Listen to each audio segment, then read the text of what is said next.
మిత్రులారా నమస్తే. ఈ దేశంలో అతి కీలకమైనటువంటి రాష్ట్రం ఏదో మనకందరికీ తెలుసు. మనకంటే రాజకీయ నాయకులకి ఇంకా బాగా తెలుసు. అదేనండి యూపీ. ఆ యూపీ చుట్టే రాజకీయాలు ఎప్పుడూ తిరుగుతూ ఉంటాయి. ఈ ఎన్నికల్లో యూపీ ఇంకా కీలక పాత్ర పోషించింది. ఆ విషయం మనం చాలాసార్లు మాట్లాడుకున్నాం. అయితే నిజంగా యూపీలో ఏం జరిగింది? ఎందుకు బీజేపీ అంత ఘోరంగా పరాజయం పాలైంది? ఎందుకు సమాజ్వాదీ పార్టీ అంత ఘన విజయం సాధించింది? సమాజ్వాదీ పార్టీతో పాటు కాంగ్రెస్ కూడా మొత్తం ఇండియా బ్లాకు అక్కడ కొద్దో గొప్ప విజయాలు ఎలా నమోదు చేసుకోగలిగాయి?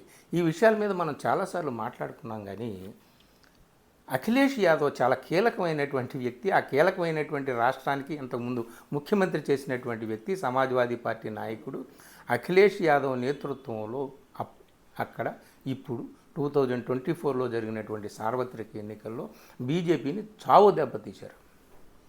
సో దీనికి ఏం కారణాలు ఏమిటనేది బీజేపీ వారు తలబాదుకుంటున్నారు, జుట్టు పీక్కుంటున్నారు. ఇవన్నీ కూడా ఒకరి మీద ఒకరు బాణాలు వేసుకుంటున్నారు. ఎవరిని దీనికి దోషిగా నిలబెడదాము, బోనెక్కిద్దామని వాళ్ళు ప్రయత్నాలు చేసుకుంటున్నారు. యోగి ఆదిత్యనాథ్నా, లేకపోతే యోగి ఆదిత్యనాథ్ మోడీనా, అమిత్ షానా ఏమిటి అనేటటువంటిది అదంతా పక్కన పెడితే అఖిలేష్ యాదవ్ కొన్ని మంచి మాటలు చెప్పాడండి. కపిల్ సిబాల్ ఒక ఇంటర్వ్యూ చేశారు మొన్న. ది వైర్లో నేను ఆ ఇంటర్వ్యూ చూశాను. ఆ ఇంటర్వ్యూ లింక్ కూడా మీకు ఇస్తాను. చాలా విషయాలు చెప్పాడు. ఏమిటి అనేటటువంటిది, ఏ ఫార్ములాని మీరు అక్కడ ఫాలో అయ్యారు, ఎందుకు మీరు ఎంత విజయం సాధించారు, ఒక్కసారిగా వాళ్ళు 80 స్థానాలకి 80 స్థానాలు కొట్టాలి ఈసారి అని చెప్పేసి వాళ్ళు అనుకుంటే అంతకు ముందు సాధించిన దానికంటే దాదాపు 40 స్థానాలు కోల్పోవడం ఏంటి? వాళ్ళు ఏం విచిత్రం జరిగింది అనేటటువంటిది దాని మీద కొంత చర్చ కపిల్ సిబాల్ చేసి. కపిల్ సిబాల్ తెలుసు కదా, సీనియర్ అడ్వకేటు, కాంగ్రెస్ నాయకుడు. సో ఈ మనకి చాలా ఆసక్తికరమైనటువంటి విషయాలు కొన్ని చెప్పాడు. ఒకటేమిటి అంటే అందరికీ తెలుసు, ఇక మందిర్ మసీద్ రాజకీయాలకి ప్రజలు గుడ్ బై చెప్తున్నారు. ఈ దేశంలో అందరూ కూడా అదే మాట చెబుతున్నారని అయోధ్య ప్రజలు తేల్చి చెప్పారు. అయోధ్యలోనే ప్రజలు వాళ్ళకి వ్యతిరేకంగా తీర్పు ఇచ్చారు కాబట్టి ఇక మందిర్ పాలిటిక్స్, మసీద్ పాలిటిక్స్ అనేటటువంటి చెల్లవు. అయోధ్యలోనే బీజేపీని ఓడించారు. ఇంకొకటి, ఇప్పటికీ కూడా వాళ్ళు ఆ విధమైనటువంటి ధోరణి నుంచి బయటపడలేదు బీజేపీ వాళ్ళు అని చెప్పేసి చెబుతూ నరేంద్ర మోడీని స్వయంగా ఈసారి ఆయన నియోజకవర్గంలో 10 లక్షల ఘనమైనటువంటి మెజారిటీతో గెలిపిస్తామని చెప్పి ఊదరగొట్టినటువంటి ఆయన కార్యకర్తలు, నాయకులు గతంలో వచ్చిన దానికంటే తక్కువ మెజారిటీతో చావు తప్పి కన్ను లొట్టబోయి బయటపడడం అంటారే. అంటే అఫ్కోర్స్ 2 లక్షలు కావచ్చు, 3 లక్షలు కావచ్చు, కానీ గతం కంటే తగ్గడం ఏంటి? జో రామ్కో లాయే హై హమ్ ఉన్కో లాయేంగే అని చెప్పి పోస్టర్లు వేసి, కరపత్రాలు వేసి విపరీతంగా పంచారు కదా. ఆయనకి 9 లక్షలు 10 లక్షలు ఓట్లతో మంచి మెజారిటీ కట్టబెట్టవచ్చు కదా, ఎందుకు తగ్గింది అని ఆయన ప్రశ్న వేశాడు. ఈ ప్రశ్న వేస్తూ ఆయన చెప్పినటువంటి విషయాలు ఏమిటి అంటే, ఒకటి, ఏ ఫార్ములాని మీరు ఫాలో అయ్యారు అని అంటూ కపిల్ సిబాల్ ఒక క్వశ్చన్ వేశాడు. ఆ క్వశ్చన్లో మీరు సాధారణంగా ముస్లిం యాదవ్ ఇంతే మీ ఓటు బ్యాంకు అని చెప్పి కదా మీ ముద్ర, కానీ ఈసారి మీరు ఇచ్చినటువంటి ఆ సీట్ల పంపిణీ చూస్తే మీరు ఏదో ఫార్ములాని మార్చుకున్నట్టుగా అనిపిస్తుంది. యాదవులకి కేవలం 5 సీట్లు మాత్రమే ఇచ్చారు, ఓబీసీలకు 32 సీట్లు ఇచ్చారు, దళితులకు 16 సీట్లు ఇచ్చారు, అగ్రవర్ణాలకు 10 సీట్లు ఇచ్చారు, అలాగే మైనారిటీలకు 4-5 సీట్లు ఇచ్చారు. ఇది కాంగ్రెస్ కాకుండా సమాజ్వాదీ పార్టీ.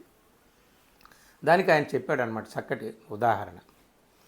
ఆయన చెప్పింది ఏమిటి అంటే, సమాజ్వాదీ పార్టీ అంటే ఏదో యాదవులు పార్టీ అనేటటువంటిది, వాళ్ళు కేవలం వాళ్ళకి ఏదో ముస్లిం సపోర్ట్ ఉంది అంతే తప్ప ఇంకేమీ లేదనేటటువంటి ఒక ముద్ర వేశారు.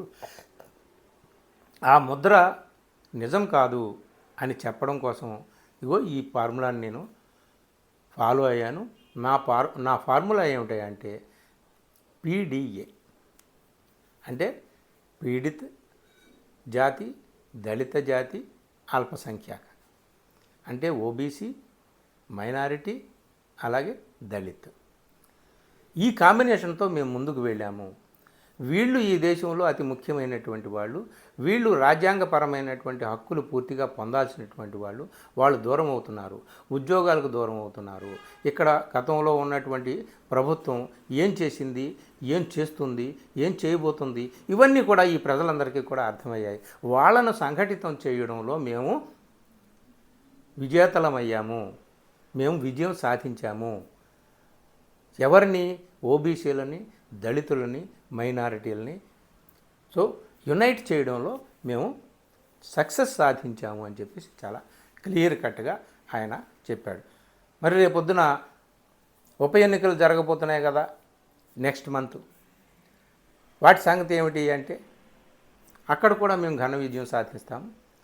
అంతేకాదు, ఈ ఉప ఎన్నికల్లోనే కాదు, రాబోయే అసెంబ్లీ ఎన్నికల్లో కూడా ఘోరంగా బీజేపీని మేము ఓడించడానికి సిద్ధంగా ఉన్నామని అత్యంత కాన్ఫిడెంట్గా, చాలా కాన్ఫిడెన్స్తో అఖిలేష్ యాదవ్ చెప్పాడు.